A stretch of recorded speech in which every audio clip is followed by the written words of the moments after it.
जय माता दी, जय मां कामाख्या। कामाख्ये वरदे देवी नीलपर्तवासिनी तम देवी जगत माता योनि मुद्रे नमस्तुते। कामाख्ये काम संपन्ने कामेश्वरी हर प्रिये कामनाम देहि में नित्यम कामेश्वरी नमस्तुते। कामदे काम रूपस्ते सुबगे सुर सेविते करोमि दर्शन देव्यम सर कामार सिद्धयेत। ओम महेशानी महामाये चामुंडे मुंड मालिनी आयु आरोग्य ऐश्वर्य देहि में देवी परमेश्वरी। ओम जयंती मंगला काली भद्रकाली कपालिनी दुर्गा क्षमा शिवा धात्री स्वाहा सदा नमस्तुते। ओम सर्वमंगल मांगल्ये शिवे सर्वासाधिके शरण्ये त्र्यंबके गौरी नारायणी नमस्तुते। देव राधा ट्रस्ट की तरफ से सत्यवाणी की प्रस्तुति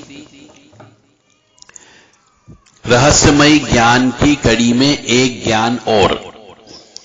मानो या न मानो, यह पूर्णतः सत्य है कि पुराने जमाने में हमारी जो संस्कार है, संस्कृति है, परंपरा है, रीति रिवाज है, मान्यता है, प्रथा है, उसमें यह ऐसा माना जाता था कि पूरा परिवार एक साथ रहता था, जिसको हम संयुक्त परिवार प्रथा कहते हैं। और उसमें जो सबसे बड़ा बुजुर्ग व्यक्ति होता था उसकी ही चलती थी, चाहे वो अच्छा बोले या बुरा बोले, जो उसने निर्णय दे दिया पूरा परिवार एक मत से उस बात को स्वीकार करता था और कोई भी विद्रोह नहीं करता था। और उसके पीछे का केवल एकमात्र कारण यह था कि हमारे संस्कार हुआ करते थे। चाहे पढ़ाई लिखाई उस समय नहीं थी, परंतु संस्कार वाली, संस्कृति वाली पढ़ाई लिखाई स्वतः बच्चा समझ जाता था। जैसे जैसे बढ़ता था वैसे वैसे सिखाने की आवश्यकता नहीं होती है, क्योंकि एक छोटा भाई बड़े भाई के पैर छू रहा है, भाभी के पैर छू रहा है, भाभी अपने सास ससुर के पैर छू रही है, सास ससुर अपनी भी बड़ी सास है उसके पैर छू रही है। 30 त्योहार सब एक साथ बड़े खुशियों से मना रहे हैं, कोई भी रोना धोना कुछ नहीं होता था और किसी को कोई गम नहीं हुआ करते थे, क्योंकि पुराने जमाने में बच्चे ज्यादा पैदा हुआ करते थे, तो उन बच्चों को संभालने के लिए कुनबा भी बड़ा होना पड़ता था। पुराने जमाने के मनुष्य आप देख लीजिए, किसी बच्चे हुए तो किसी के 8 बच्चे, किसी के 12 बच्चे हुआ करते थे। इस तरीके से हिंदू धर्म फला फूला और बड़ा हुआ है। और आज हम देखते हैं एक बच्चा और स्टाफ, चाहे लड़का हो या लड़की हो, उन्हें यह नहीं मालूम कि वंश वृद्धि करना चाहिए, वंश समाप्त हो जाएगा, इसका दोष या इसका पाप उन्हें नहीं मालूम है कि मरने के बाद उस आत्मा की क्या गति होगी यदि वंश वृद्धि नहीं होती है तो। पर यह ज्ञान कौन दे? आजकल सब मनुष्य जो है, जितने भी गुरु लोग हैं, कथावाचक हैं, प्रवचनकार हैं, इस बात पे कोई बोल ही नहीं रहा है, क्योंकि उन्हें पैसे कमाने से मतलब है, उन्हें भागवत जी करना है। अरे भागवत जी तो करो, धर्म का ज्ञान दो, कोई बात नहीं है, पर साथ साथ कुछ समय भागवत जी व्यास गद्दी से अलग हटके भी प्रवचन दिया करो, जो सांसारिक प्रवचन होते हैं। हर मनुष्य को अपना वंश वृद्धि अवश्य करना चाहिए, और वंश वृद्धि करने के लिए स्त्री होना अत्यंत आवश्यक है। आजकल के बहुत ज्यादा पढ़े लिखे मनुष्य विवाह भी नहीं कर रहे हैं, कुछ लड़कियां भी विवाह नहीं कर रहे हैं, लड़के भी विवाह नहीं कर रहे हैं। ऐसे में उनका वंश समाप्त हो जाएगा, उनको पानी देने वाला भी नहीं मिलेगा। और रहस्यमय ज्ञान हम ये दे रहे हैं कि जिस परिवार में लड़के का विवाह होने के बाद में बहू जब घर में आती है, यदि वो बहू अपने सास ससुर की अपने माता पिता के समान मानकर मानकर उनकी सेवा करती है, वैसी ही सेवा करती जैसे अपने माता पिता की करती हो, कि उनको प्रसन्न रखने का प्रयास करती है। यानी घर में प्रेम के और खुशियों के बीज लगाती है और उस बीज की देखभाल करती है और उस पौधे और वृक्ष का रूप देती है उसे। ऐसी स्त्री के पति और बच्चे पर कभी भी आकस्मिक विपदा नहीं आती है।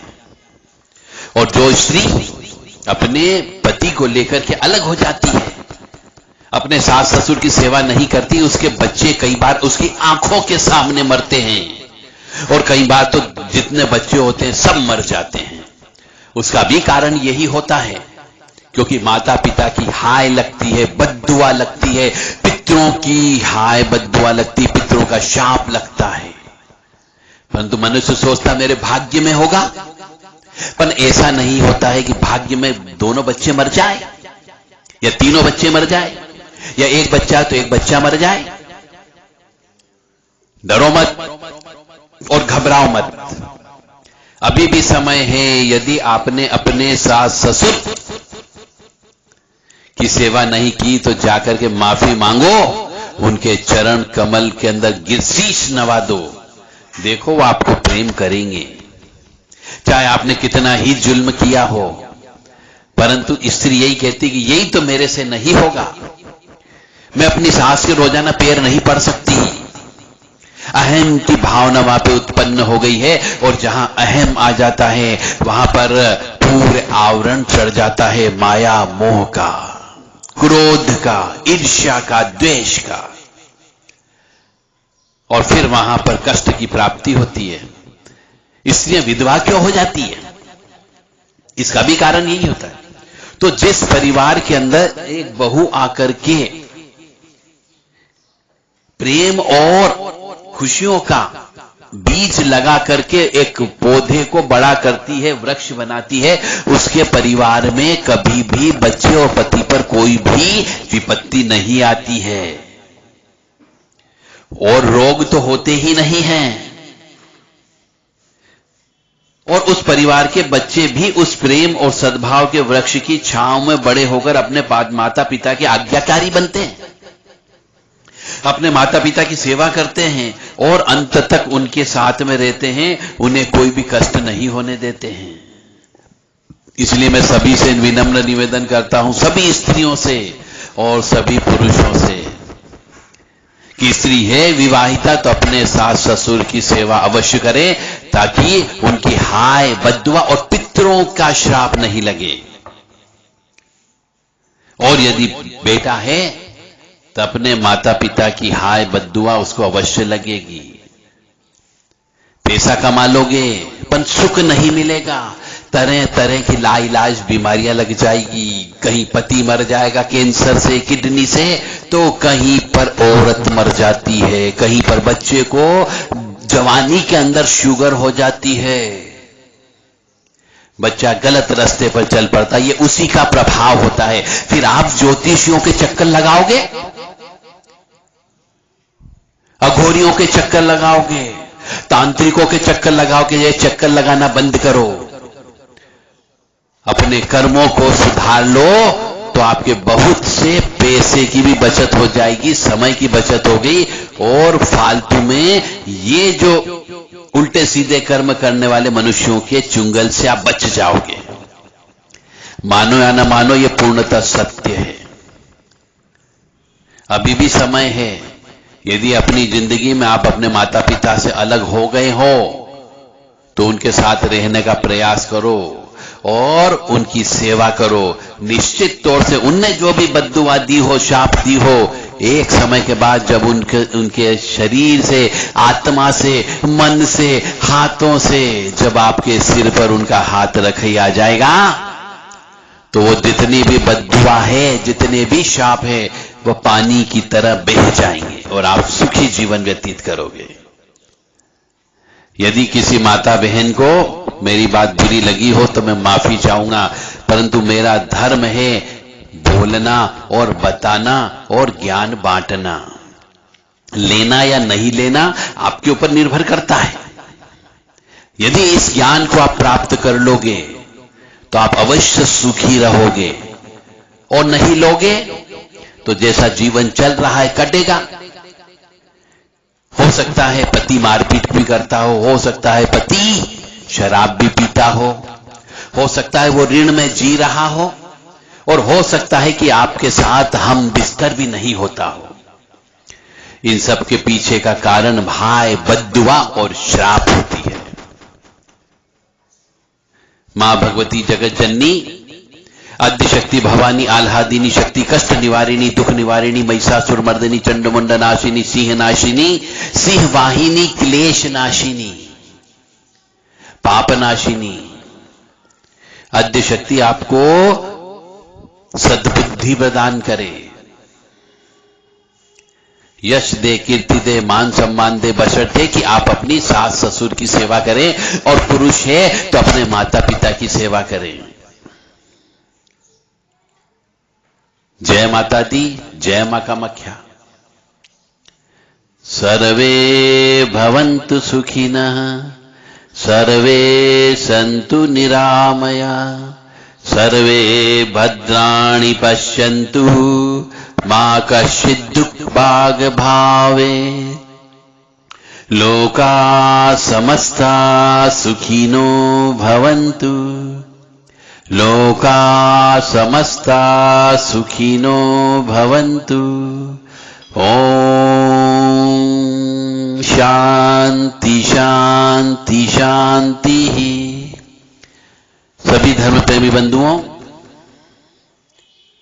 देव राधा ट्रस्ट के द्वारा टोने टोटके से संबंधित एक बहुत ही विशेष ग्रंथ लिखा गया है, जिस किताब में कम से कम 550 पेज की किताब है। सभी प्रकार के टोने टोटके उसके अंतर्गत दिए गए हैं, यानी सुबह उठने से लेकर के रात को सोने तक के टोने टोटके उसके अंदर दिए गए हैं। गुप्त टोने टोटके भी हैं,